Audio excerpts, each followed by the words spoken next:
Hi everybody, welcome to the Sasfin Wealth offices here in Westfield, Durban. My name is Andrew Padoa, Portfolio Manager at Sasfin Wealth. And today we wanted to chat to you about a few things. We wanted to discuss how the US economy is doing as well as global economies. We wanted to discuss big tech and what's going on in that space, specifically with artificial intelligence, as well as how we're managing money given the highest geopolitical tensions we've seen in decades. So with regards to these sectors, I'm going to need some experts' help. And we're also going to chat to Muhammed, Wagley and Craig Pheiffer, who are based in the heart of Joburg in the Sasfin Wealth offices in Sandton. Well, let's start with the global economy. Overall, what we're seeing with the world economy is that activity is slowing. Whether you look at the IMF's measure of global growth or the World Bank, you'll see that the numbers have been declining. The World Bank's got the global economy slowing for the last 3 years, including this year. To somewhere around 2.4% at a global level for economic activity. Included in that, you've got some big economies like the US, which has been slowing. That's been dragging down the overall number. And that economy now also expected to grow somewhere around perhaps 1.5, 1.6 this year.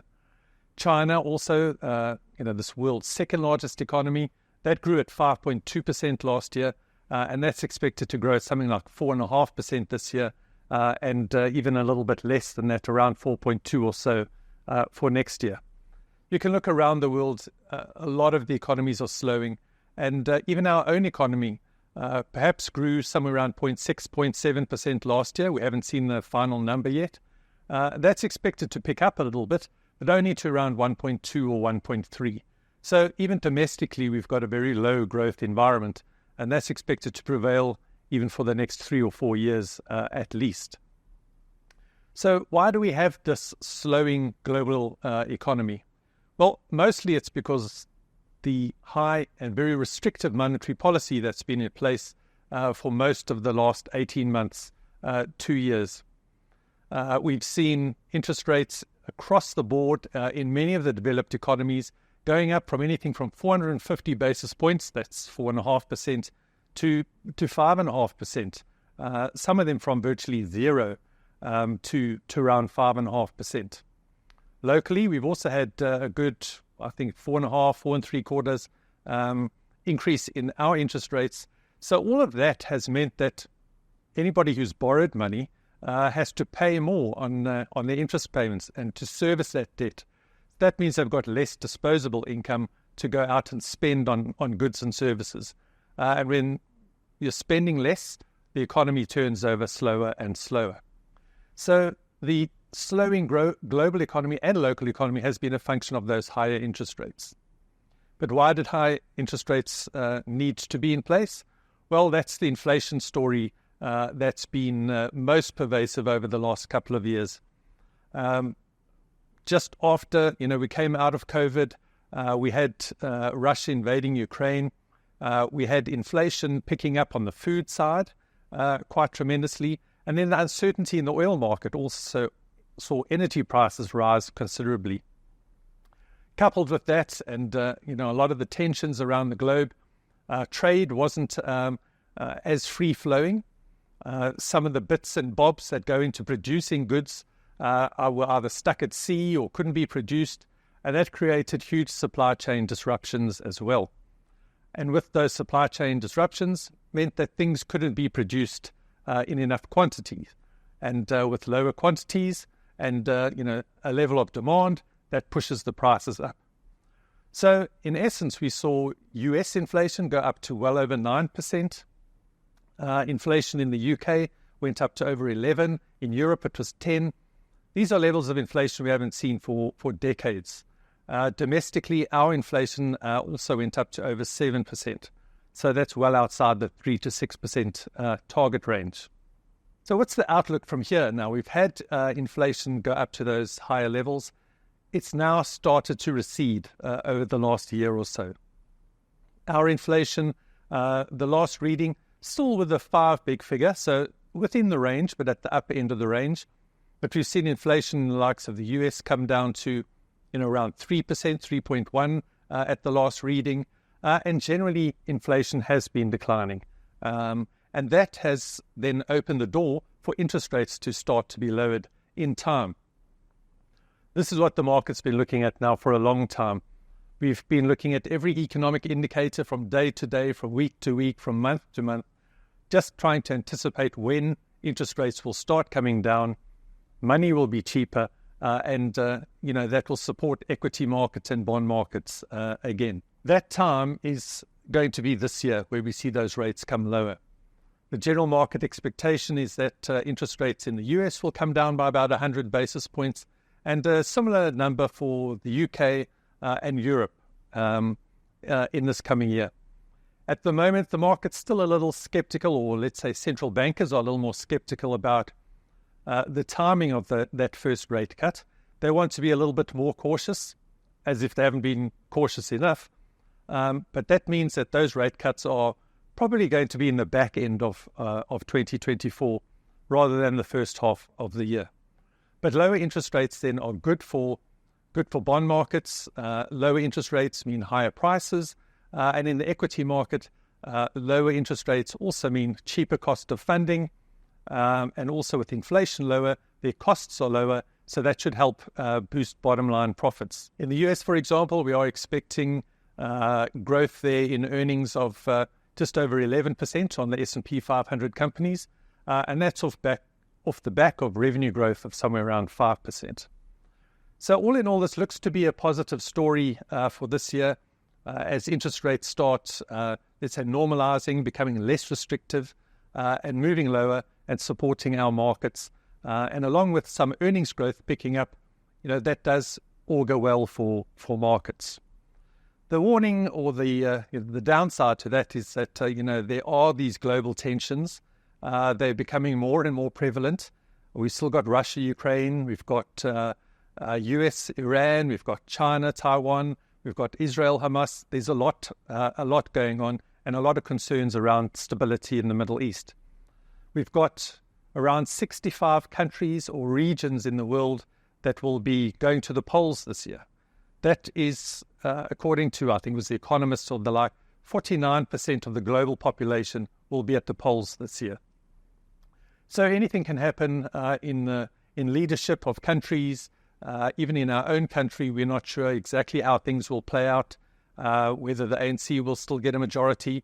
If they do or don't, we still don't know how things are actually going to play out and what that will mean for our own growth down the line. So a lot of that uncertainty, the geopolitical tensions, the elections, and then domestically, we're also still pretty much in a tight spot as far as our budget goes. We've been running a budget deficit for many years now, and that's meant that we've had to borrow more and more funds to facilitate the expenses that we have as a country, and that's meant our debt levels have gone up.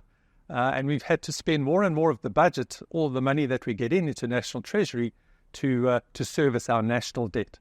It is a bit of a sticky situation on the budget side. We're also running a current account deficit. That means our trade with the rest of the world, our balance of flows of money between ourselves and the rest of the world, means we are sending out more than we're getting in. And that also, along with the budget deficit, that current account deficit also puts a kind of a structural bias to weakening of the currency. And that's why, generally we advise clients that they should look to diversify their investments offshore and out of the rand in some way to meet their own particular needs and their own investment requirements. That's I've said a lot there. There is a bright outlook, but there are those kind of warning signs. And I'm going to hand over to Muhammed now to chat about his points. Thanks for that, Craig.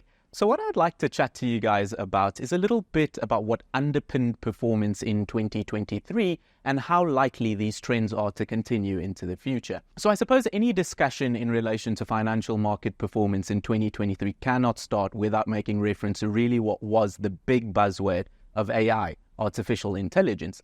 And this craze really starts on the back of 2022, sort of toward the end of the year. ChatGPT comes out, and I suppose right off the bat, the implications for this technology was absolutely massive. Whether you were a mom and pop retailer or a Fortune 500 company, it was likely that you could use the tech, which was really accessible, in some way to optimize your business. What that did is it served to cause a huge uptick in demand for these AI-enabled chips. Towards the beginning of last year, really, there was only one game in town, and that was NVIDIA, and they benefited substantially from this increase in demand. Subsequent to that, really what we saw was a lot of companies, specifically Magnificent Seven companies, using this technology to bring products to market, some of which had AI functionality and others perhaps didn't. Meta, for example, came out with their Meta Glass. In fact, if you're a fan of Ray-Bans, you can actually now speak to your wayfarers, have them record video or audio for you. And then I suppose if you enjoy Apple, they came out with the Vision Pro, which is, in my mind, sort of a new take on media and allows you to have access to sort of augmented reality. Now, just coming back to ChatGPT and chatbots in general, the story sort of didn't end there. This year, we've got sort of a whole slew of chatbots coming out. ChatGPT is due to come out with their ChatGPT 5, which is due to be the latest and greatest iteration there. If I'm not mistaken, Elon Musk is coming out with his own chatbot not too long later into this year. And not long ago, Sam Altman, who is the co-founder of OpenAI, came out and said that he's seeking around $7 trillion in investment in this regard. So really, in terms of whether we're at the end of this trend or not, I think we're a lot closer to the beginning than we are to the end, and we'll continue to see massive, massive investment in this regard. So as it stands, we've really seen these returns only translate to some of the companies that directly provide this technology to market and the companies that directly provide this technology to those companies. There's a lot of room for growth here. We should start to see these numbers reflected in some of the AI-adjacent type companies that don't necessarily deal directly in the technology, but perhaps service companies that do operate in that space. I think we'll start to see benefits there not long from now, and then subsequent to that, we'll see it pervade into the greater market as a whole. From an investment perspective, the Federal Reserve policy stands to have quite a big impact on performance within these companies and also the broader market as a whole. I suppose very simply put, smaller companies are less likely to be able to sustain a higher for longer narrative, whereas larger companies are more likely to sort of remain immune to those changing circumstances. As such, it makes a lot of sense for us to sort of continue as is, in a way, to keep holding high quality companies that attain achievable returns. Essentially, to cut a long story short, my view is that we really should be continuing as is. We're quite happy with our positioning. Now, that being said, there are quite a few key risks that could have the potential to impact markets in 2024. A lot of these we may have heard about. We're seeing what's happening with Israel and Hamas. We're seeing what's happening with Russia, Ukraine, and the potential sort of onset of escalating tensions over in China in relation to Taiwan. So I'll hand over to Andrew, and he'll give you our view on these geopolitical tensions and what the outlook is going forward. Thanks very much, Muhammed and Craig. That was extremely insightful. If we rewind back to the beginning of 2022, when Russia invaded Ukraine, I don't think markets expected it to happen. And markets were volatile for a couple of days thereafter. But going forward the following months, it wasn't the actual war itself that created the challenges in the markets. It was more the consequences of the sanctions. So we know Russia is a reasonably big economy, but Russia exports some really important things to the rest of the world. Things like oil, things like gas, fertilizer, minerals, etc. And we all know what happened to the prices of those goods once the sanctions hit. So it wasn't the war itself that created the market volatility. It was more the consequences of the sanctions. If we then go to October of 2023, when we had what happened in Israel with Hamas on the weekend, it was, look, the events were shocking, but on the Monday when markets opened, markets kind of took it in their stride. It didn't have any meaningful impact in the markets. Yes, the defense companies rose and were up about 5% on the day, but since then that we've seen very little movement from the defense companies. So markets are kind of taking these geopolitical tensions with a pinch of salt and just kind of moving forward and advancing. We've also got geopolitical tensions with China and Taiwan. And I think this is probably the most important one, or the biggest one that we need to pay attention to. And it's because Taiwan has Taiwan Semiconductor Manufacturing Company, or TSMC. Now, TSMC are based on the northwest section of Taiwan, and TSMC have the unmatched ability to make advanced semiconductor chips. If we look at, 20 years ago, I got my first cell phone and it was a Nokia 3210. And the most sophisticated thing that could do was make phone calls, SMS, and play Snake. Compare that to now and what you can get with an iPhone or with a Samsung phone. It's chalk and cheese. And it's because of companies like TSMC that we've seen the technological advancements in the world today. China has desperately tried to replicate the TSMC success in China, but have failed. They've spent billions of dollars and they have been unable to do it. So China wants Taiwan for its chip manufacturing abilities. If we go right to the top of the semiconductor supply chain, you have ASML. So ASML sell the big machines to the likes of TSMC and Samsung so they can manufacture the chips. ASML are not allowed to sell their most advanced chip-making machines to China. There are export restriction rules. You've also seen the CEOs of some big defense companies like Raytheon and Lockheed Martin. Both CEOs said that the US is behind China and Russia when it comes to hypersonic missiles. So hypersonic missiles, compared to your traditional ballistic missile, the danger with a hypersonic missile is it's got an unpredictable flight pattern or path. You don't know where the final end point is. It moves in the air and makes it really difficult to shoot down. So the concern here is that China and Russia could be using some of this technology that they have to try and build superior weapons. And obviously that's something that the US would not like to see. So I do think the biggest risk here is that what's going on with China and Taiwan. However, currently China's economy is going through a bit of a wobbly path. So if I was a Chinese politician, I'd rather be focused on fixing China as opposed to kind of looking at Taiwan. But like I said, I'm filming this from the Westville office in Durban. We can't ignore the South African risks that we're facing. Who's going to be our president in a couple of months' time? Who's going to be our president in 4 years' time? We don't know. So I think the geopolitical risks makes us want to send our clients money offshore and make sure that they are globally diversified. So if I had to kind of wrap it up, there are three key things that I think South African investors should be doing. One is be globally diversified. Have the widest array of stocks available to you for selection. That means going offshore. If you can't go offshore, then use instruments on the JSE that give you exposure to offshore markets. Because unfortunately, the JSE is shrinking and the South African economy is in a structural decline. And secondly, the companies we invest in, we want to ensure that they have resilient balance sheets. And what I mean by resilience is we want them to have low debt levels, maybe even no debt at all. So if times had to get tough because of geopolitical tensions or for some other reason, these companies are in a strong position and are able to survive if the going gets tough. And then the last point is you want these companies to be run by managers with great track records who have proven track records to do what is right for shareholders and act in their best interests. So if I look at these three things, I think our clients' portfolios are really well positioned. We will have periods where markets are volatile. It might be because of geopolitical tensions or other reasons. And market volatility or pullbacks in the markets, it's common. If you're a long-term investor, you're going to see these kind of things. But the best thing to do as an investor is to remain invested, play the long game, and if there is a market pullback for whatever reason, see it as an opportunity to upgrade the quality of your portfolio.